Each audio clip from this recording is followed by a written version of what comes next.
नमस्कार मित्रों, जय श्री राम। और बहुत बहुत स्वागत है आप सभी का मेरे इस YouTube चैनल पे। आज के इस वीडियो में हम सब जानेंगे कि स्वर्ग क्या है और ये कैसे और किसको मिलता है। आप सब इस बात को समझते हैं कि हमारे धर्म में जो तीन गतियां हैं, सदगति, मध्यम गति और अधोगति। सदगति के लिए स्वर्गलोक, मध्यम गति के लिए पुनर्जन्म और फिर अधोगति के लिए नरक का कॉन्सेप्ट है। ऐसा कॉन्सेप्ट बाकी अन्य पंथों में भी है, लेकिन वह अस्पष्ट उनका है। वह पूरी तरह से सटीक और स्पष्ट नहीं है।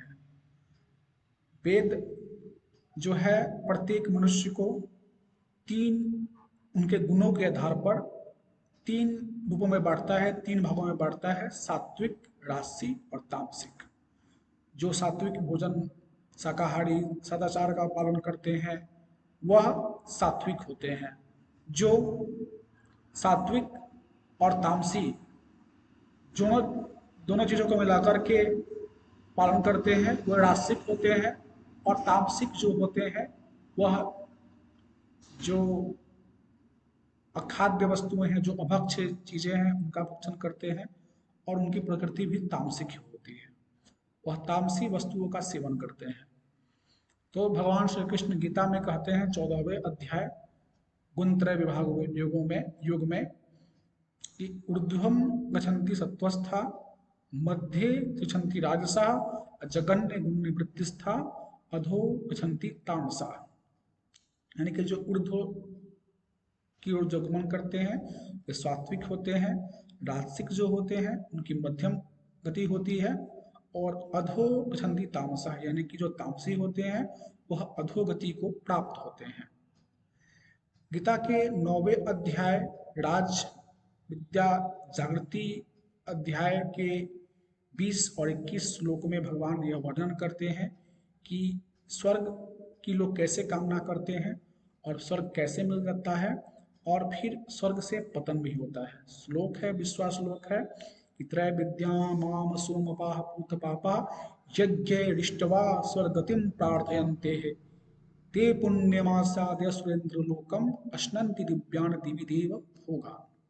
यानी कि तीनों वेदों में बताए गए, यानी कि ऋग्वेद, सामवेद और यजुर्वेद, यानी कि त्रय विद्या, यानी कि त्रय विद्या जो यहाँ पर है वह ऋग यानी कि आराधना, पूजा, पाठ।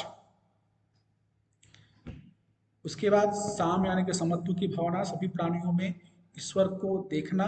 और यजु यानी कि यज्ञ और यजन यानी कि संयम का पालन करते हुए जो सकाम कर्मों को करने वाले जो पुरुष होते हैं, जो सोम रस पीने के अभिलाषी होते हैं, इच्छुक होते हैं, वे पाप रहित पुरुष मुझे यज्ञ रूप से भज करके स्वर्ग की कामना करते हैं और अपने पुण्य और सकर्मों के फल स्वरूप स्वर्ग लोक को प्राप्त होकर वहां पर दिव्य भोगों को भोगते हैं। ऐसे बहुत सारे पंथों में यह है कि वहाँ पे शराब की नदियाँ हैं, अप्सरा हूरें हैं, लेकिन यहाँ पे दिव्य भोग यानी कि ऐसे भोग जो कि मायामय हैं और दिव्य हैं।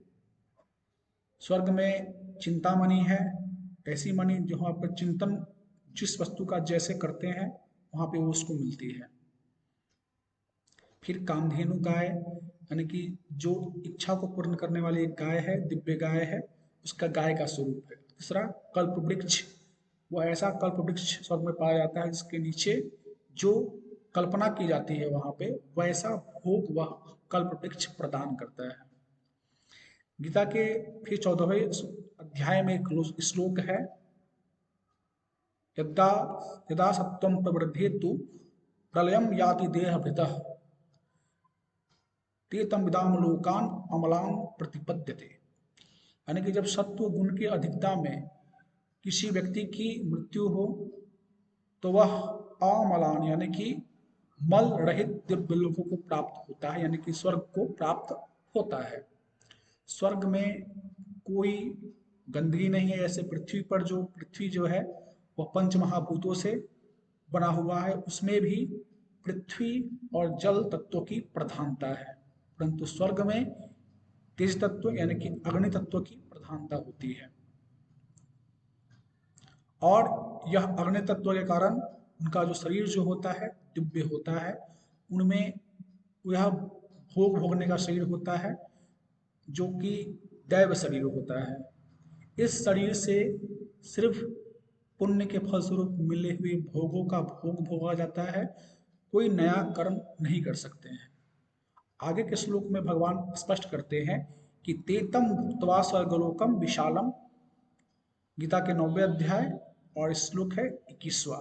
तेतम भुक्त्वा स्वर्गलोकम विशालम क्षीणे पुण्य मर्त्यलोकम विशंति एवं तरी धर्म मनु प्रपन्ना गता गतम काम कामा लभंते, यानी कि वे उस विशाल स्वर्गलोक को भोग करके पुण्य छीन होने पर पुनः मृत्युलोक यानी कि पृथ्वी पर जन्म लेते हैं, यानी कि उनका पतन होता है। इस प्रकार स्वर्ग के साधना रूप जो वेद में बताए गए हैं, जो ऋक् साम और यज्ञ, उनको भी प्राप्त करके जो पुण्य करने वाले भी जो पुरुष जो होते हैं, जो सकर्म करने वाले भी जो होते हैं, वह बार बार आवागमन यानी कि पुनरपि जन्मन पुनरपि मरणन पुनरपि जन्मे जठरे शयनम, यानी कि पुनः पुनः जन्म लेना, फिर मरना, फिर जन्म लेना, इसको प्राप्त होते रहते हैं। अर्थात स्वर्ग जो है वह अस्थायी है, परमानेंट नहीं है। इसी को गोस्वामी तुलसीदास जी ने लिखा है रामचरितमानस में, स्वर्गौ स्वल्प अंत दुखदायी। जैसे कि एक 5 सितारा होटल में जब हम जाते हैं तो वहाँ पर तब तक ही रह पाते हैं जब तक कि हमारे पास पैसे हो। जब तक हम पेमेंट करते रहते हैं हमें उसकी सुविधाएं मिलती रहती है। वैसे ही स्वर्गलोक है, वहाँ पे जितना आपके पास पुण्य है उतना ही और उसी स्वरूप में उसी मात्रा में भोगों की प्राप्ति होती है। स्वर्गलोक बहुत विशाल है। यहाँ पे भगवान ने कहा कि तीतम भुक्त्वा स्वर्गलोकम विशालम। अब प्रत्येक व्यक्ति का जो पुण्य होता है वह अलग अलग होता है, उसी पुण्य के आधार पर उसको स्वर्ग की प्राप्ति होती है और वहाँ पर वह भोगों को भोगता है। उसके बाद से उसको जैसे ही पुण्य समाप्त होता है, उसके गले में जो पड़ी हुई जो माला जो होती है वह कुम्भला जाती है, यानी कि उसका जो रंग है वह फीका पड़ जाता है और तब उसको अत्यंत उसको दुख होता है कि उसे अब पता चलता है कि अब स्वर्ग से उसको गिरना पड़ेगा। तो इस प्रकार से स्वर्ग जो है वह काफी अस्थायी है। जब तक हमको हमारा पुण्य है तब तक यह मिलता है। एक अलग और अन्य कथा है, महाभारत की वन पर्व से यह कथा है। वन पर्व में जब 12 वर्ष के वनवास और 1 वर्ष का अज्ञातवास पांडवों को मिलता है तो पांडव वहां पर वन में जाते हैं। तब जब भगवान श्री कृष्ण जब उनसे एक बार मिलने आते हैं तो अपने सखा अर्जुन को यह सलाह देते हैं कि तुम स्वर्ग की यात्रा करो और वहां पर जाकर के दिव्यास्त्र को प्राप्त करो। अब देखिए यहाँ पे बहुत ही विज्ञानमय कथा है कि किस प्रकार से स्वर्ग को प्राप्त करते हैं अर्जुन। स्वर्ग जो है वह इस त्रिलोकी में जो भुवः स्व यानी कि भू यानी कि पृथ्वी हमारा लोक जो है, भुवः जिसमें अन्य जो ग्रह है, अन्य जो आकाशीय पिंड जो हमको दिखाई देते हैं, और जो इसका जो उच्च जो इसका आयाम जो है, उच्च आयाम समय के उच्च आयाम में वह है स्वर्ग। इसलिए वहाँ पे किसी भौतिक विमान का वहाँ पर प्रवेश नहीं है क्योंकि वह समय के उच्च आयाम में है और वहाँ वह हमारे दृश्य से हमारे को दिखाई भी नहीं दे सकता है। पृथ्वी पर जो 1 वर्ष होता है स्वर्ग के 1 दिन और 1 रात में उसका समापन हो जाता है। इस कारण से हमारे यहाँ उत्तरायण और दक्षिणायन मनाया जाता है। जब सूर्य उत्तरायण होते हैं तो स्वर्ग में दिन होता है और जब दक्षिणायन होता है तो स्वर्ग में रात्रि होती है। इस प्रकार से यह कॉन्सेप्ट है। तो आते हैं उस कथा पे। अर्जुन भगवान की सलाह मान करके पहले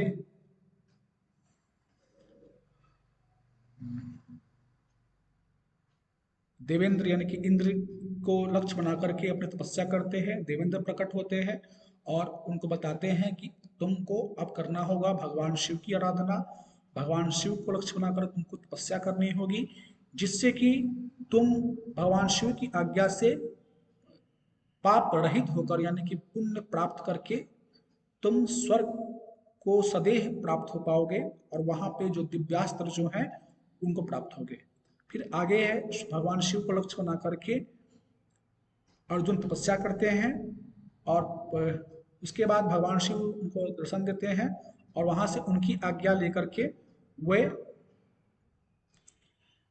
स्वर्ग जाने के लिए उद्यत होते हैं।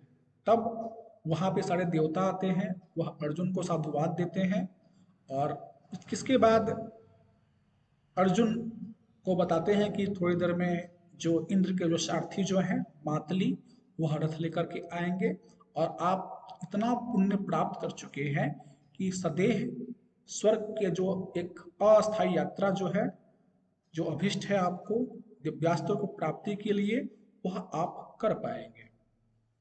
उसके बाद ये जो कथा जो है उसके जो हिंदी श्लोकों का जो हिंदी है वह मैं आपको बता रहा हूँ। उसके बाद देवता लोग चले जाते हैं और अर्जुन वहीं पर रहकर देवराज इंद्र के रथ की प्रतीक्षा कर रहे थे। थोड़ी ही देर में इंद्र का जो सारथी जो मातली है वह एक दिव्य रथ लेकर के वहां पर आते हैं। उस रथ की उज्जवल कांति से आकाश का अंधेरा मिट रहा था। उस मायामय दिव्य रथ की चमक से आंखें चौंधिया जाती थी। मातली सारथी ने अर्जुन के पास आकर प्रणाम करके कहा, हे इंद्रनंदन, श्रीमान देवराज इंद्र आपसे मिलना चाहते हैं। आप उनके इस रथ में सवार हो और शीघ्र ही चलिए। यह एक दिव्य रथ है जो कि उस समय के उस आयाम तक पहुंच सकता है जिसके पहुंचने में जो भौतिक विमान है वह नहीं पहुंच सकते हैं। अब सारथी की बात सुनकर अर्जुन बहुत ही पवित्र प्रसन्न होते हैं, गंगा में स्नान करते हैं, उसके बाद पवित्र होकर के मंत्रों का जाप करते हैं। फिर जिस मंदराचल पर्वत पर वह तपस्या कर रहे होते हैं शिष्टाचार पूर्वक उस पर्वत से भी आज्ञा लेते हैं और इंद्र के उस देव रथ पर बैठ जाते हैं। क्षण भर में ही वह रथ जो है अपनी गति के अनुसार मंदराचल से उठता है और वहां से ऋषिमुनि जो रहते हैं उनकी दृष्टि से वह ओझल हो जाता है। क्षण भर में ही बहुत वह पृथ्वी के वायुमंडल को छोड़ देता है। तब अर्जुन देखते हैं कि जब आगे बढ़ते हैं तो वहां पे सूर्य का, चंद्रमा का या फिर अग्नि का प्रकाश नहीं था। उस व्योम में, उस आकाश में हजारों विमान अद्भुत रूप से चमक रहे थे। जब अर्जुन ने इस विषय पर मातली से प्रश्न किया तब मातली बताते हैं कि पृथ्वी पर आप जिन्हें तारों के रूप में देखते हैं वे पुण्यात्मा पुरुषों के निवास स्थान है, यानी कि वे भी स्वर्ग के ही स्वरूप हैं। अब तक वह जो रथ था वह सिद्ध पुरुषों के लोक को लांग करके आगे निकल गया था। इसके बाद राजर्षियों के पुण्यवान लोक पड़े। उसके बाद इंद्र के जो इंद्रलोक, जो स्वर्गलोक जो है वास्तव में, उसके दर्शन हुए। अब आगे बताते हैं मातली की यह जो लोक है वह बड़े बड़े पुण्यात्मा पुरुषों को ही प्राप्त होता है। जिसने तप नहीं किया हो, अग्निहोत्र नहीं किया हो, युद्ध से पीठ दिखा करके भाग गया हो, वह इस लोक का दर्शन नहीं कर सकता। जो यज्ञ नहीं करते, व्रत नहीं करते, वेद मंत्र नहीं जानते हैं, तीर्थों में स्नान नहीं करते हैं, यज्ञ और दान से बचे रहते हैं, क्षुद्र हैं, शराबी हैं, मांस भोजी हैं और दुरात्मा हैं, वे स्वर्ग को कभी भी प्राप्त नहीं कर सकते हैं। यानी कि इस स्वर्गलोक में भी जाने के लिए बहुत ही पुण्य की आवश्यकता पड़ती है। तब फिर अर्जुन वहां पे आते हैं, शिष्टाचार पूर्वक सबसे उनकी भेंट मुलाकात होती है और वहां पे उनके महल में रह करके, उस स्वर्ग में रहकर वे अस्त्रों के प्रयोग और उसके उपसंहार का अभ्यास करना शुरू कर देते हैं।